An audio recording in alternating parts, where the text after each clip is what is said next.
April 28, 2004, 8 p.m. Eastern Time. Millions of Americans sat down to watch 60 Minutes 2. What they saw would change everything. About the Iraq War, about America's moral authority, about what happens when photographs escape government control and force a nation to confront what it's been doing in the dark. I'm Clyde Chester, and you're watching History of United States. Today, we're telling the story of how a single set of photographs, taken not by professional journalists, but by soldiers with digital cameras, sparked the biggest military scandal since Vietnam, triggered multiple congressional investigations, forced a defense secretary to apologize on his knees, and fundamentally changed how America wages war. This is the story of Abu Ghraib. Not just what happened in that Baghdad prison in 2003, but what happened when those images went public. Because unlike the Napalm Girl photo that we mythologize as ending Vietnam, the Abu Ghraib photographs actually did change policy, actually did force accountability, actually did reshape military doctrine and international law. So, buckle up, history lovers, because this one's about power. The power of images to expose what governments want hidden, the power of digital technology to break through official narratives, and the power of public outrage to force change when nothing else will. This is the story of how photographs of torture became evidence, became scandal, and became the catalyst for reform. And it all started with one soldier who couldn't stay silent. Let me take you back to November 2003. Baghdad, Iraq, the Abu Ghraib prison, 20 miles west of the city.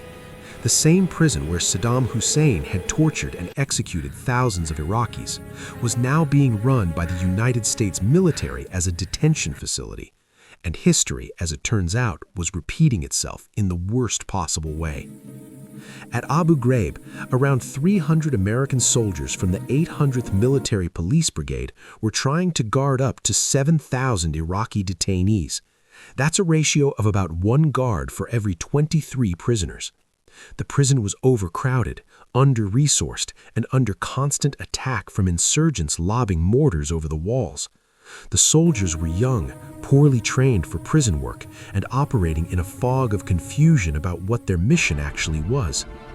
And in the middle of all this chaos, something horrific was happening in a section of the prison called Tier 1A. Soldiers were abusing prisoners, torturing them, humiliating them, and they were taking pictures. Not just a few pictures, hundreds of pictures.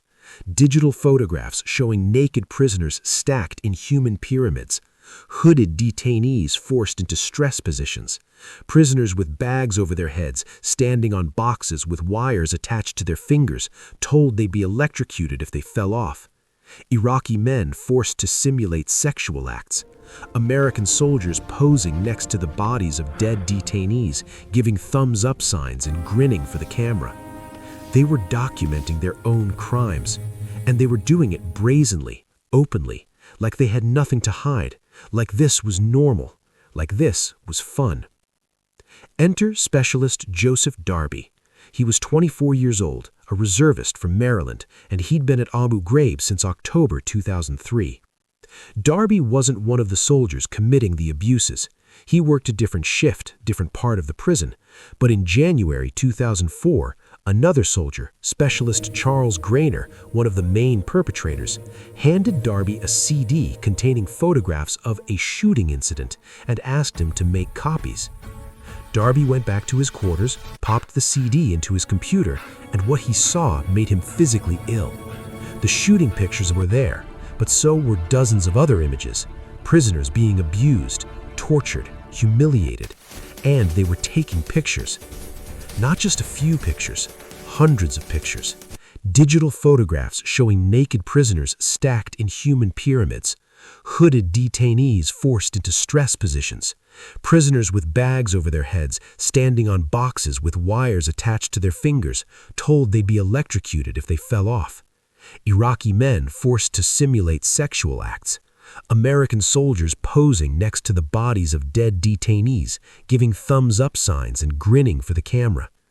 They were documenting their own crimes, And they were doing it brazenly, openly, like they had nothing to hide, like this was normal, like this was fun. Enter